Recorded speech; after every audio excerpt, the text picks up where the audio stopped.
We did bring up as the last thing. Hassan, and some people have called him like the Joe Rogan of the left, or like a potential figure in that category. I was interested in your opinion because I don't know if you've commented on it yet, but obviously he just did this big debate with Ethan Klein of H3. He's been accused of anti-Semitism by Ethan, and Ethan has this whole like, you know, internet mob after him, including the likes of Destiny. It's gotten really ugly. This debate was a total shit show. It was like 6 hours of Hassan defending himself against bullshit accusations and smears. It was Hasman was just saying Kanye's Hitler song was a refutation of cultural norms, by the way. Love where this country is going. totally wild. I don't even think he should have participated in it, to be totally honest. But I was just wondering if you had any opinion on all of this that's happening. And as someone who's interviewed Hassan, and I know, you know, had friendly relationship with him in the past and the present, do you? This is my favorite type of commentary from people that go, you're obsessed with Asmongold. I can't wait till you're banned from this platform, being the gaping loose bumhole you are. And it's ironic because, like, I'm literally responding to a video he made about me where he placed himself in the conversation, claiming that, like, I was in direct contact. Like, look at the screen, chatter. Do you not understand what you are looking at visually? It's, bro, you make a video about him every day. Bro, I only respond to him talking about me. What the Don't yell. I mean, it's the stupidity of it all that caused me to yell a little bit, you know? It's like, this guy is constantly talking about how I should be banned and talking about how it was actually awesome that that CBP came after me for First Amendment protected speech, not realizing that that will most likely impact him and his fans as well in a way that they won't enjoy it. And when I talk about it, it's like, well, oh, he's the guy that says still more views than you. The left, maybe more libs, to be honest, than you tried to cancel deplatform people for the past 10 years. Now you don't think this is the reason for swinging the other way. The only real attacks against the First Amendment for the past 10 years, as in like the government actually making certain types of speech illegal and not like private platforms taking decisions, even though Asmongold will regularly complain about that as well. Like, yeah, this was another great example of this. Like, Mudahar, rent-free Lamau. Hassan is the perfect definition of slop-producing, drama-chasing content creation. You can try to pretend to be above it because you cover politics. Funny how Asmongold's side channel beat out the top political streamer in his category, Lamau. Dudes would really be like, we need to get this guy deplatformed from Twitch and take away his livelihood because we don't like him or his opinions on Israel. Whoa, whoa, whoa. Why is he talking about me? Rent-free Lamau.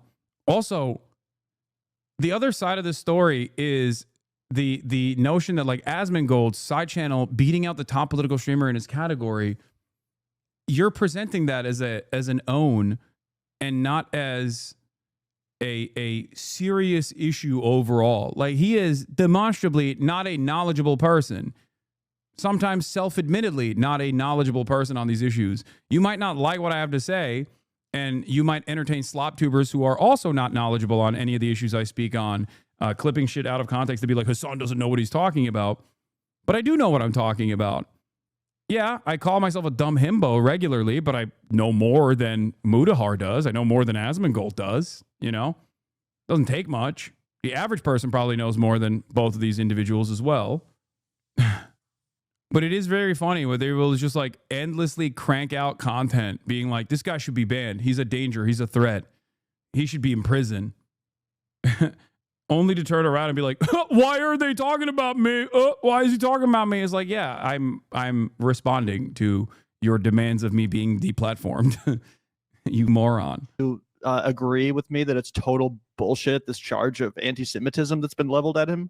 Oh, yeah, no. There's no way that Hassan is not an anti-Semite. There's no way. The thing that I can't wrap my mind around is that Ethan, on all the major points, Ethan will be like, yeah, I think Israel's committing a genocide. Yeah, I think it's fair to call the IDF terrorists.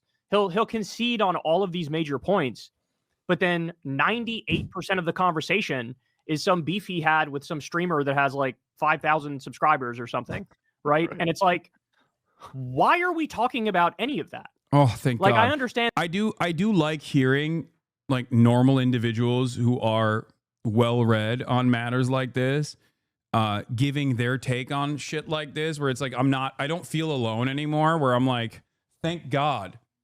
Because I think that there is a real the online community, the online discourse slop tube community, this space is like somewhat insulated from serious criticism from people who are knowledgeable on the topics that they talk about with regular frequency. And because of that, they've created this echo chamber that is vast, where they've completely partitioned YouTube and Twitter, and even in certain instances, Twitch commentary away from prying eyes that would look at this for a second and go, what the are you saying? And aren't you a weird simp lolly? What? Anyway, the point is, a lot of these guys are elevating to their audiences like very dangerous groups like Honest Reporting, for example. This is actually something that I wanted to talk about. Did you see IDF confirm using Honest Reporting smears, an org which Ethan posted a few days ago to smear you? Just got one of, if not the most beloved journalist in Gaza, Hassan Eslieh. Now they moved on to their next target, Hind Hudari, another Al Jazeera journalist. These are the type of orgs that Ethan and his fandom happily boost, but will tell you to your face to go to Gaza, nothing will happen. Same org killing Palestinians is smearing you too, and Ethan is boosting them. Yeah, Honest Reporting is a horrible organization that directly puts crosshairs on Palestinian journalists.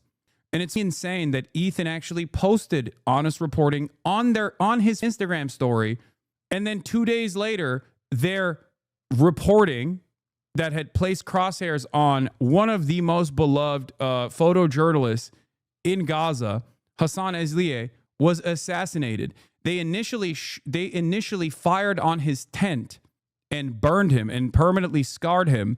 And he was in a burn unit inside of the Nasser hospital in the Gaza Strip. And they killed him in the hospital when he was in a hospital bed. That's what Israel did last night.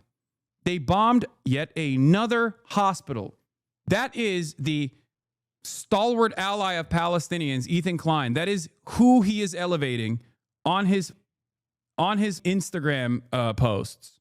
And then he has the audacity to claim that he is pro-Palestine to his dumb audience. What? The fact that the genocide part, the third largest party, is calling for actively promoting it, and refugees offered due to land grabbing and the fear of being the new Zimbabwe. Are you at? Oh, dude, I have chatters in here that are defending the white genocide happening in South Africa. It's like saying that that's actually happening in South Africa. Your discussions on the Middle East, I find informing since I don't know much about it, hence my lack of opinion on the matter. But your dismissal of what's going on in South Africa shows a lack of knowledge about the matter. No, my dismissal of what's going on in South Africa is because I'm not a white supremacist. Hey, bitch, I'm a white South African. Tell me I'm being genocided. He said that their fears of turning into Zimbabwe when talking about, dude, he said there are real fears amongst white South Africans, okay, of turning South Africa into Zimbabwe. If you don't understand what that person's political position is here, okay, I don't know what to tell you. That's, okay.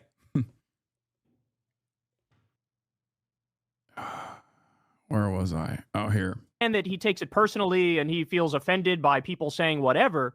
But like, if you are conceding that the core of the issue is there is a genocide currently being done against innocent Palestinians on a daily basis, they're being starved to death, they're being carpet bombed. We're talking minimum 50,000 dead Palestinians. The real number could be as high as 200,000, 90% of which are innocent civilians. Then to focus solely on your personal beef over things you felt were misconstrued about your opinion or whatever, that like, then you are taking your eye off the ball. You're no longer talking about. This is precisely what I communicated to Ethan in our conversation as well, which I thought would at least like penetrate the consciousness of his audience, which I was wrong about.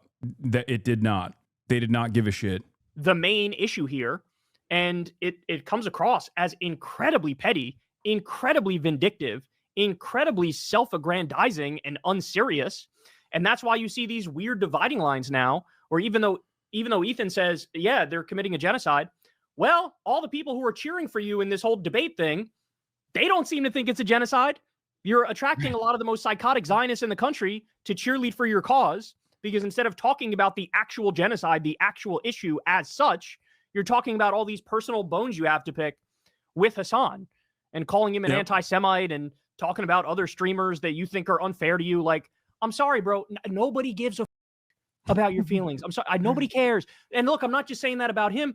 Nobody gives a about my feelings.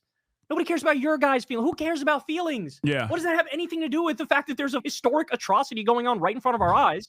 And if we're going to have that conversation, let's have that conversation, right? Let's not get lost in the weeds of whether or not it was okay for Hasan to interview a guy that they say is a Houthi, but Hasan says is not a Houthi. That's, you're laundering the image of terrorism. Because functionally you end up bolstering the right-wing narrative and Trumpism at a moment when they are literally rounding up pro-Palestine protesters and locking them up. So another point that I also raised with Ethan, once again, they got lost in the sauce. Talking about those things, you're missing it and you've lost your mind. Yeah, I totally agree with that. I think it's completely beneath Hasan to entertain any of this nonsense. I think you know, you've also genuinely liked Ethan. That's the thing, is like, they actually had a friendship. They actually did a show together. I can sympathize with Hasan's perspective that he feels like, look, the guy I knew is still somewhere in there. I'm going to try to get that guy out. I'm going to do the best I can to get to that conclusion. I can sympathize with that because I went through that myself with that period when TYT hated me and Jimmy Dore hated me. And I'm out there trying to be the enlightened centrist in their feud. And like, I also thought, hey, if I just tell it like it is and I'm sympathetic, then I can get through to Jimmy. I can get through to TYT or whatever. And then, you know, eventually what you found out, me in the case of Jimmy, him in the case with Ethan, is like, no, man, some people, you're just not going to get through to them. It's just not going to happen. Doesn't matter how correct you are. Doesn't matter how factual you are. They're just going to go right back to their petty grievances. Yeah. Well, in my opinion, that's a great. I think it's time to stop treating Ethan like someone who's lost his way, but is on the right side. He simply is not. No, I know that. I know that. I understand that. At this point, my goal is to at least, like, I don't even give a shit if his fan base leaves him or whatever. I just don't want them to constantly play a role, inadvertently or deliberately play a role in Hasbara. That's it. They're spreading a lot of dangerous misinformation while simultaneously assuming that they're also pro-Palestine. And this was a way for me to try to get them to question, like, wait, if Ethan and Hasan are in agreement, like, why the does he care about all this petty shit? Like, he keeps trying to defend that by being like, well, you can believe two things at the same time. You can argue about two things at the same time. But it's like, your only commentary on the issue of Israel's genocide revolves around your own personal feelings and how wrong do you think you are by random content creators online that are actually advocating for Palestinian emancipation. That's it. And I do think that a lot of people in that back and forth perhaps changed their opinion a little bit. Like, there are still people in that community that are like, yeah, I'm pro-Palestine, but like, I don't really understand why other pro-Palestinian people that are my friends actually take issue with the way that I talk about this stuff. And it's because it's precisely because, like, they have been deluded into thinking that their commentary on this issue is actually on the side of Palestinians by someone that they like, their content creator, their favorite content creator being Ethan Klein. Example specifically with Jimmy, because I think much like Jimmy and his need to smear you, with Ethan and his need to smear Hasan, it's all about the necessity to create drama, because that's what his channel thrives on. Drama with people from his, past life as a co-host. Like, he did this with his other co-host. I don't even know who she is, but some lady named like Trisha or something who he did a show with. And then for years they went back and forth and they turned on each other and created a bunch of drama out of that. So that's what Ethan's show sort of needs. It needs that drama to have a boogeyman to bash and to create this feud with an old friend and all this kind of stuff. Whereas Hasan clearly doesn't need that, which is why I don't think he should have engaged with it in the first place. But I really do think it's just all about the views. Ethan needs a villain. Ethan needs someone who's a big streamer to go after. The only thing that's crazy to me is how, like, I guess successful it's been. Like, it seems like a lot of people agree with Ethan. He has this huge fan base. I would think that everyone would just see it the way we see it. It's so obvious that this is being driven by petty ridiculousness, and it is completely, beneath everyone involved to be debating this crap instead of the actual issue at hand, which is so serious and so horrifying, right? Like, who cares about some stupid thumbnail that Frogan made or whatever the right? It's Yeah. totally ridiculous. I think it's like a sugar high, right? Like, oh, you're getting all these views because you're talking about this thing, which is drama that people are really interested in. But what are you gonna do in 6 months from now? What are you gonna do 2 years from now? Like, what's the focus of your content, right? Like, I know he used to be sort of like a. I found it quite amusing that they yell at you for every slip up you have once every few streams where you say something extremely wild, e.g. America Deserve. But after that one debate, E's wife was like, oh, of course, E slips up at least once in a 6-hour convo talking about double standards. I mean, yeah. Semi-comedian troll kind of guy, sort of like a Tom Green on YouTube type thing.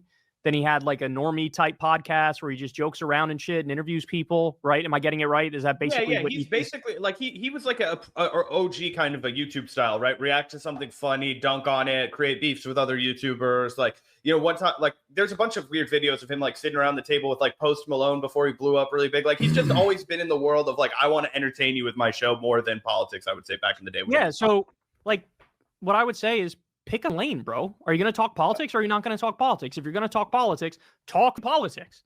I don't care about a beef that I need to learn 36 hours of lore before I understand what the you're saying. Like, I don't care about that stuff, and people shouldn't care about that stuff.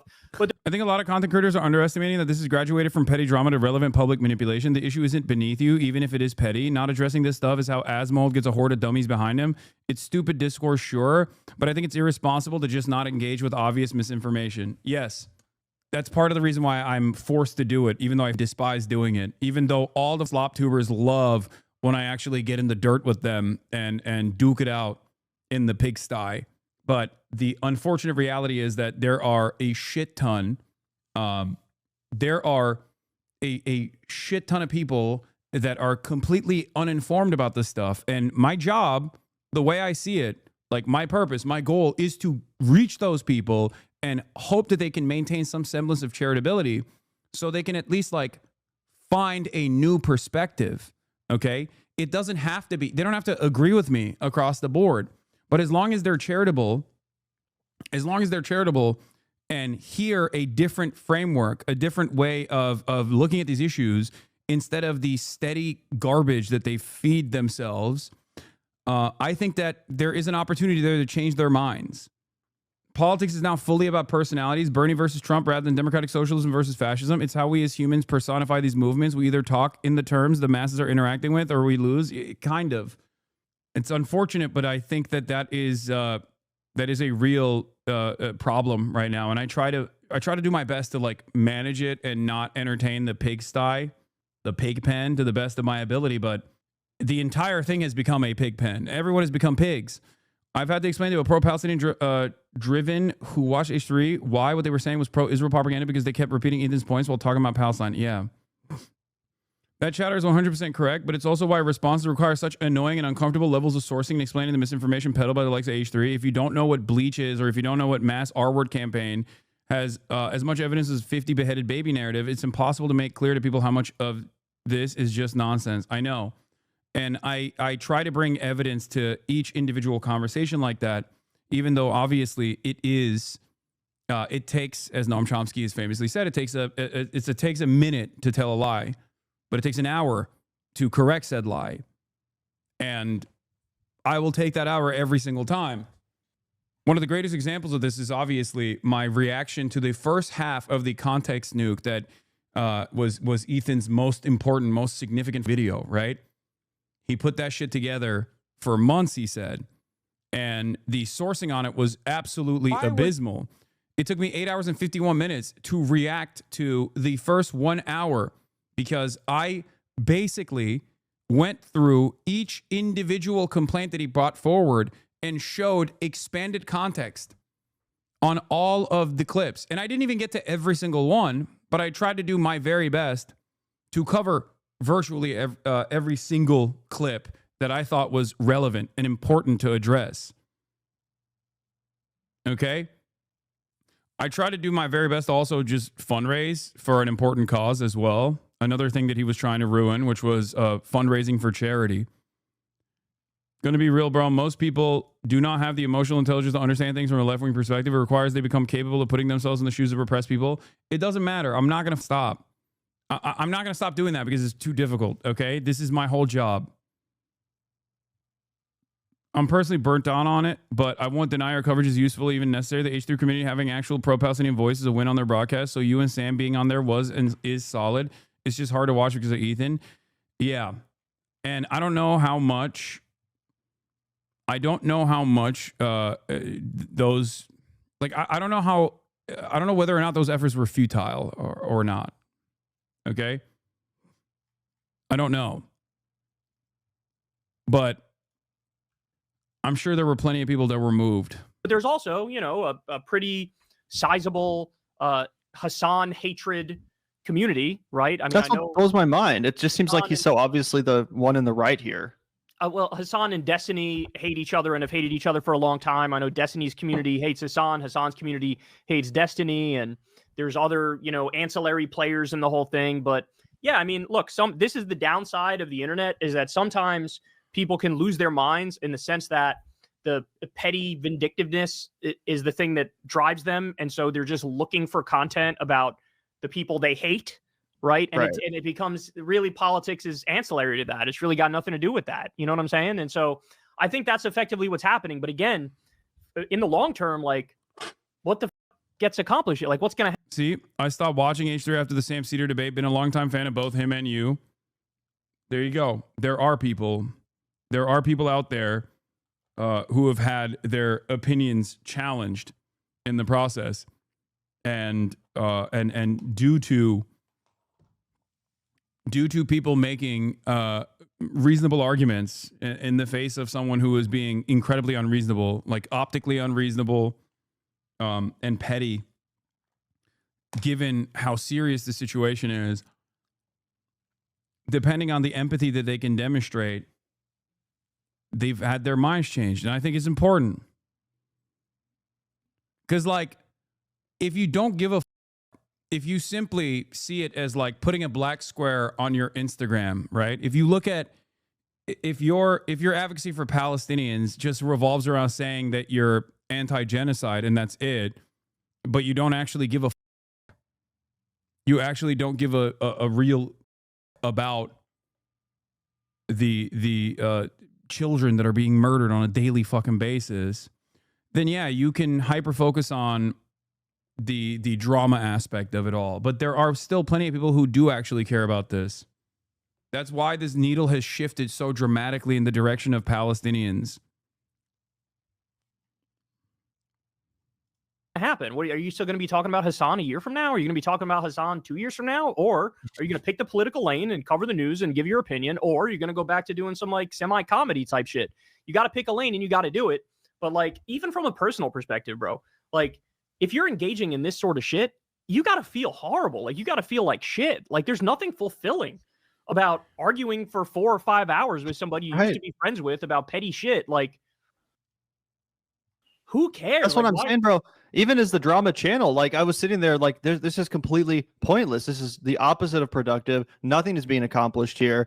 These people are not. Your channel will fall like the Ottoman Empire did. Asman is tired of winning. Mal-Marxism detected. Mal-Marxism detected.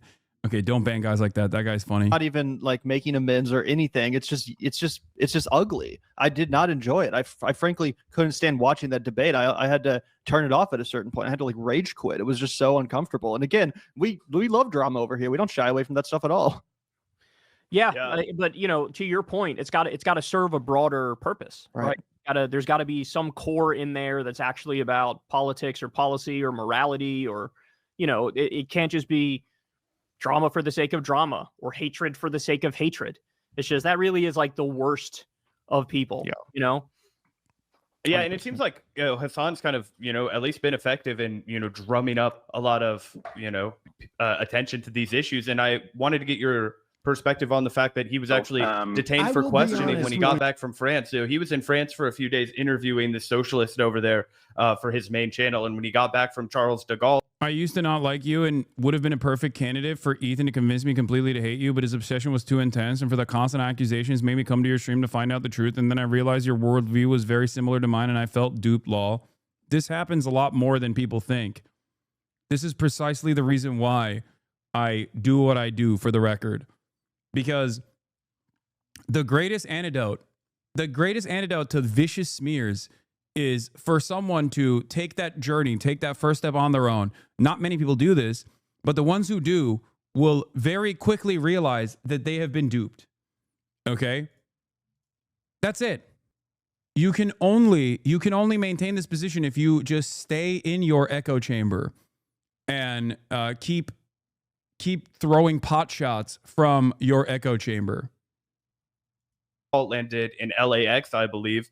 They stopped him for like 3 hours to ask him a bunch of questions about his personal politics. Now, Hassan is a U.S. citizen. I believe he was born in New Jersey, so he has every bit the rights of everyone else that would be listening to this podcast that was also born on U.S. soil, and they're still hounding him about his political beliefs, right? And he was talking about how technically, legally, he should be able to be like, hell yeah, I f- with Hamas, like, hell yeah, the Houthis are my boys, like, and still be allowed admittance back into the country. But, you know, he shared that he was horrified, and he was like, yo, I'm just a peace activist. I'm a pacifist. I want, you know, the bloodshed to end.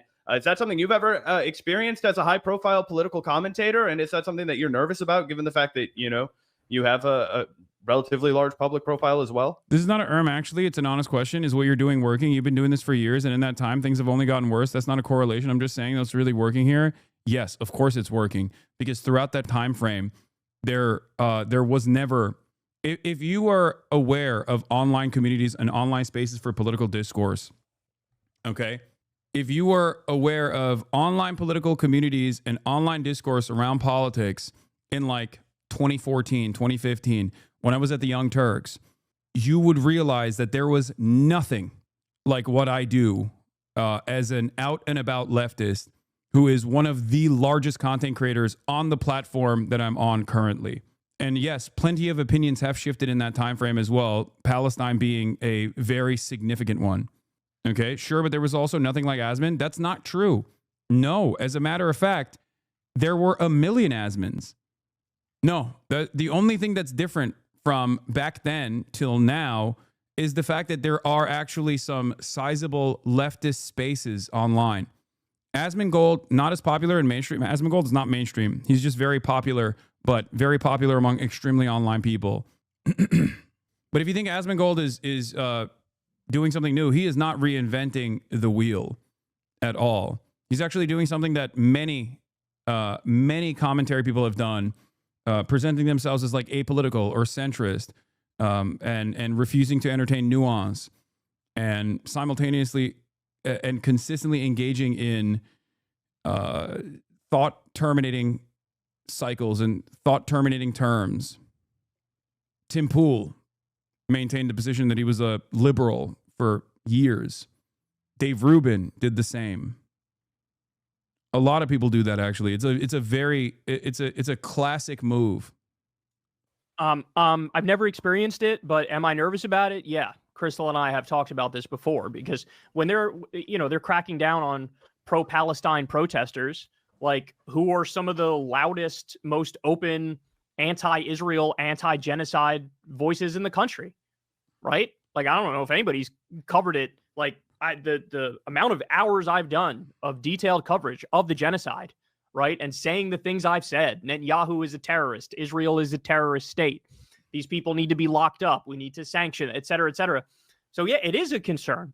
And I think Hassan just got a little bit of a dose of the new America there, that these people, they don't care. Like, they don't care about the Constitution. They don't care about due process. They don't care about what they're legally allowed to do or not allowed to do.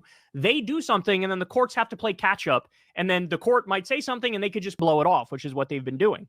And so, yeah, I mean, in the position I'm in, and many of us are in, like, you'd be sort of crazy not to at least have the conversation about, hey, should we maybe rent a place that's not in the United States if the shit hits the fan? They've arrested judges. Now they've arrested the mayor of Newark, a Democratic politician. They've blown off a 9-0 Supreme Court ruling. We see the nightmare stories of these innocent people being locked in a gulag in El Salvador with no due process. I don't know what else they would have to do to make people sort of wake up and realize this can literally happen to any of us at any time. And so with Hassan in particular, I'm not surprised they did that. And in all seriousness, I mean, I know it sounds crazy to say this, but he should almost feel lucky that they didn't just lock his ass up and deal with the consequences later. Like, if he were to be disappeared, what would happen? We get the same sort of news coverage around Kilmar Abrego Garcia, but here we are today. Kilmar still hasn't been released, and they still got him locked up. and nobody. He's not wrong, but it would be a severe escalation. It would be a severe escalation from the administration, because not only am I an American citizen born on U.S. soil, but I'm also an American citizen born on U.S. soil that has a public profile, a large public profile, which I think is the reason why the backlash would be far more intense. And I think the Trump administration knows that as well, for the record. I think they understand stuff like that. Part of the reason why the DHS actually chose to reply to this to say, oh, we didn't target him for his political opinions is for that reason, because they are worried about backlash if there is news coverage, more and more news coverage that comes out saying that this is a specific and deliberate targeting of people's political opinions. That will cause a lot more anger and resentment from the normies, average people that aren't paying close attention to what's going on. Does that make sense? Nobody's going down for it. And so this is where we're at now, guys. And this is why the both sides shit has to die. The false equivalent shit has to die. There is nothing held sacred for these people. They are out and out fascists. They're doing a robber baron coup. They are insane warmonger imperialists. And this is just the beginning. Hassan getting questioned and them pressing him on his politics, that is just the beginning, bro. ICE is already in Tennessee. They parked on the highway and just started pulling over random people, and they took 100 and He's right. Deported them. And a lot of these people, by the way, are deputized into being ICE. So these are like random Proud Boys that are like, yeah, I'll round up some Mexicans for you. This is where we are, man. Like, this is where we are. And it's as bad as it is now, it's going to get way worse. And by the way, one more thing, Crystal and I are trying to have Hassan on, Crystal, Kyle, and friends this week to talk to him about what happened to him. Oh, that'll be awesome. I'm very excited to. That's an abrupt ending. All right. Let's get to Trump arriving at the middle. Oh, first, I was going to talk about Sam Sedar's analysis of his conversation with Ethan, and then I'm going to move on to Donald Trump in the Middle East. I did not know about H3 until Ethan contacted me, until and that is really the extent of my knowledge about that. I was sort of, I don't want to say I was dragged into what seems to be sort of like a personal drama disguised as like an issue, frankly, like a political issue. And I think there's some element of that, but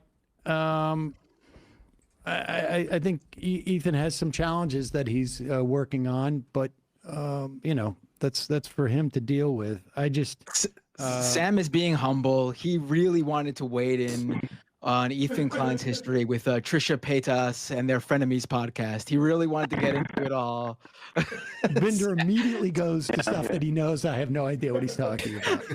I know he wanted to start sticking up for Jay Shay and other people too. What the f is going on with this audio? Federal agents Philly D. detained Thumbo and questioned Hassan Piker at O'Hare International Airport in Chicago. And I don't care if you love him, you detest him, you don't know who the hell this we saw that everything was going to go smoothly since he was accepted into the government's global entry program. This is a longer, it's a longer piece about it. Okay. Some goober called in today to get Sam to talk to Lonerbox so we can refute what Jeremy Scale says. I wish I was kidding. This is what I mean. This is the intersection of drama and like real journalism. That is insane, dude.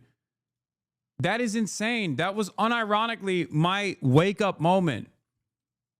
Old heads know that the reason why I pulled out of like the toxicity of debate spaces wasn't because I was bad at it, okay? Which I readily admit, I'm not the best debater, right? But the reason why I pulled out of the debate spaces was specifically because when I was having a conversation with Ryan Grimm on a book that he wrote about the progressive movement within the Democratic Party. I believe that was what it was about. And chatters in my community because at that time I was like collaborating with Destiny a lot. And chatters, like crossover chatters, were coming in to try and debate Ryan Grimm in an informational setting. That was insane. It's like you're a random online commentator. This person is a primary source on the issue that he's speaking on. He is incredibly well read on this. He's a profiled journalist. The idea that you are going to get Lonerbox to debate Jeremy Scahill, an award-winning investigative reporter that has poured his entire life into covering issues in the Middle East, like spent most of his adult life doing this. The idea that like some random YouTuber is going to go in and debate this person is ridiculous. It's almost as ridiculous as Sex Pestiny. It's almost, was this the one? I gotta skip that paywall. No, this wasn't it. This is new. This is when Ryan was at my house recently. I'm talking all the way back in like 2018.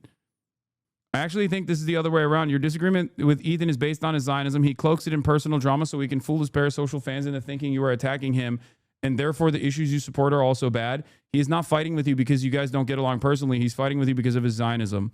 I think his Zionism contributes to it, but if you think that it's not because of his own personal distaste for me, come on, dude.